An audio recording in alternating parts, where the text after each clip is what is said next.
What's up, guys? Novasteimer here. Playing a little bit of ranked execution. Go 10-3, I believe. Not really the gameplay you want to be focusing on, more of the commentary today. I want to talk about the Colorado shooting in Aurora, the theater shooting where they were screening the Dark Knight Rises movie, and this guy, James Holmes, I believe his name is, he goes in and kills 12 people, 12 or so people, and injures 50 or so more. And you know what comes with that is hundreds of people being scarred for life, and it's a tragedy what happened, and I just wanted to talk about it from my point of view and what my opinions are with this guy and how I see him, and things like that. So just a quick 7 or 8 minute commentary here for you. So James Holmes, he armors himself up in this gear like he's going to walk into battle, and it's a sick way to put it because he's going to murder innocent people that can't defend themselves. And, it's a tragedy, and it's absolutely terrible if these things happen, but they do happen. And, my heart goes out to the families and the victims behind this horrible tragedy, and I hope he burns. I really do. So what happens is he's armored up, and he runs in with tear gas, and he has military weaponry, I think they said, as well as a shotgun.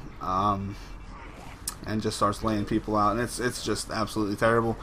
But I was watching something on the ABC News homepage, and I will link you guys that in the description if you're interested in looking into it a little bit more. This guy, okay, for one, his hair's dyed red. Okay, he looks like a fucking clown. He looks like a Joker, and I hope it's not relating to the movie because that's just a sick way to put it. But he looks like an idiot, in my opinion. And he's in the courtroom in his hearing. He is disoriented. His eyes are opening real wide, and then he starts to close them and starts to doze off. And I could just imagine these people that the victims of the parents and the families of the victims, excuse me, that are just watching this guy and just thinking, I want to get my hands around him, and you can call it insanity all you want. But when it comes down to it, you have to still take responsibility for your action. And they're looking into, I think what the DA, or not the DA, yeah, I think it's the DA.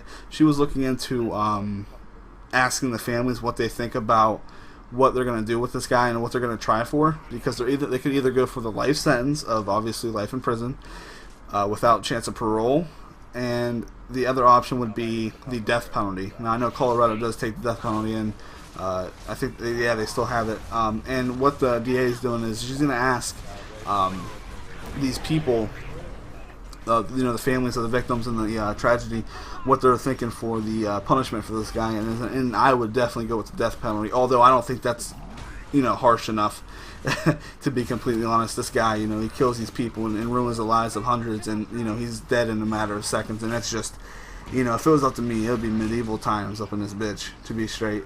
But it's just not how it works anymore. So this guy, he goes in and kills these people, and the death penalty is obviously going to be sought out, or I would think it would be sought out, because even living after this, life imprisonment is way too much of a something that would be less harsh than what should be done to this guy. I think there should be a stricter penalty on people that do these kind of things. And this goes back to, and I feel bad for the state of Colorado, in their 1990 something shooting, and the Columbine shooting. It was a shooting where 2 kids took in guns to school. Of course you guys have heard about this already. And they shot at the school. And it brings me to my next point of where you might be in life, or where you are in life. No matter what the case may be, there is absolutely no reason for you to do that.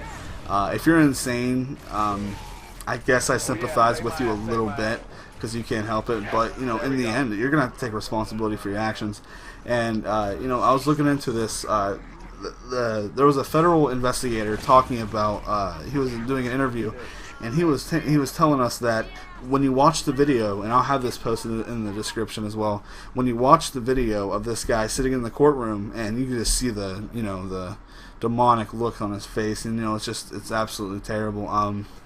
But he has this look on his face, and and he's so dazed, he's confused and stuff like this. And the federal investigator was telling the interviewer that he is in a whole different world right now, which is just crazy to think about. He kills all these people, and he doesn't even realize it.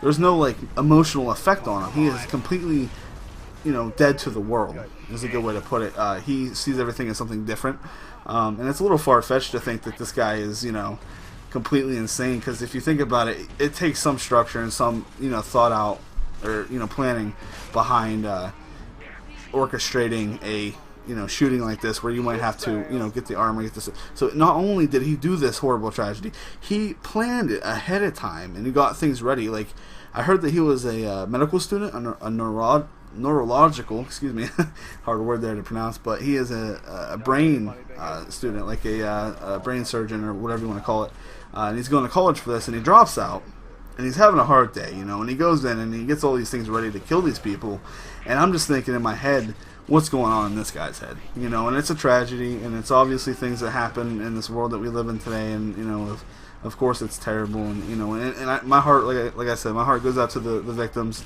in the situation. That is, you gotta put yourself in that situation, and it's really just a tragedy, and you can't take it back. You can never take it back. So, and I guess the last thing I could talk about is the death sentence and what I was saying with the medieval times on this dude. Only reason why I would say that, of course, is because if you think about it, okay, a death sentence, these people were shot and killed by this person, and they were completely defenseless, and it's just, I think there should be more of a harsh penalty. I know it might be inhumane, but really it's inhumane to kill 12 people and injure 58 more. But there was also another side to this story that really touched my heart. It really did. There were 4 or so women that were out with their boyfriends watching, getting ready to watch this premiere of this movie, and this James Holm guy, he's shooting up the place, and these boyfriends of these women, they were all military soldiers and whatnot.